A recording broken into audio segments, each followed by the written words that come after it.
বিসমিল্লাহির রহমানির রহিম। আসসালামু আলাইকুম। আপনি কি পরই চিন্তায় পড়ে যান? এই মাসে তো সময়মতো পিরিয়ড হলো না।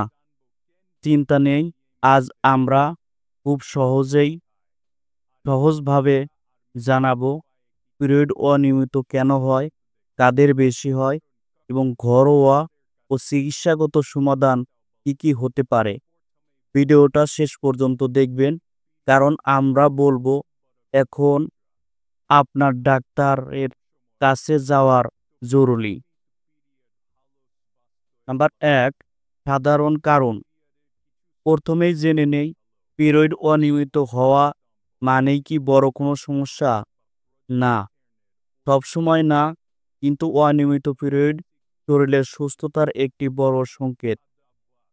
অনিয়মিত পিরিয়ড সাধারণ কারণগুলো হলো হরমোনের ভারসাম্যহীনতা, যেমন ইস্ট্রোজেন বা প্রোজেস্টেরনের তারতম্য, অতিরিক্ত চাপ বা মানসিক উদ্বেগ, খাবার, ঘুমের অনিয়ম, ওজন বেড়ে যাওয়া বা খুব কমে যাওয়া, থাইরয়েডের সমস্যা, পলিসাইটিস ওভারিয়ান সিনড্রোম, এগুলো যে কারো হতে পারে। গর্ভবতী, গৃহবধূ, চাকরিজীবী বা শিক্ষার্থী।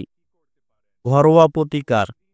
ভয় পাওয়ার কিছু নয়, অনেক ক্ষেত্রেই জীবনধারার ছোট ছোট পরিবর্তনে সমাধান সম্ভব। কি করতে পারেন?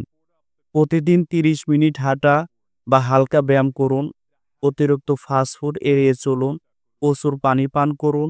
ঘুম ঠিক মতো না হলে হরমোন গোলমাল হতে পারে, তাই রাত্রে ৭ থেকে ৮ ঘন্টা ঘুম প্রয়োজন। চাপ কমাতে মেডিটেশন বা নামাজে মনোযোগ দিন। নাম্বার ৩, চিকিৎসা ও ডাক্তারি সমাধান। যদি এসব পরিবর্তনেও সমাধান না আসে, তাহলে চিকিৎসকের পরামর্শ নেওয়া জরুরি। কি ধরনের চিকিৎসা হতে পারে? হরমোন থেরাপি, থাইরয়েডের চিকিৎসা, পলিসাইটিস ওভারিয়ান সিনড্রোম এর জন্য ঔষধ ও জীবনধারার পরিবর্তন, প্রয়োজন হলে রক্ত পরীক্ষা, আল্ট্রাসোনোগ্রাফি ইত্যাদি। ডাক্তার দেখাতে দ্বিধা করবেন না, শরীর ভালো থাকলেই মন ভালো থাকবে। নাম্বার ৪, কবে ডাক্তারের কাছে যাবেন?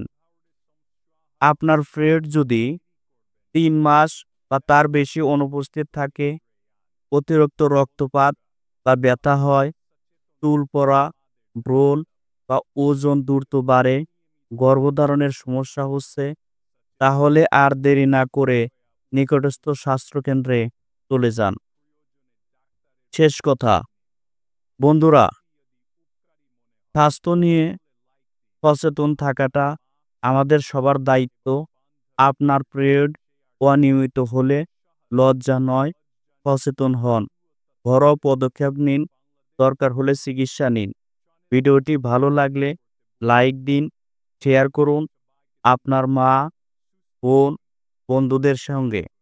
আর অবশ্যই সাবস্ক্রাইব করুন বাংলাদেশ স্কুল অব জিপি, যাতে এমন সহজ ও বৈজ্ঞানিক স্বাস্থ্য জ্ঞান প্রতিনিয়ত পান।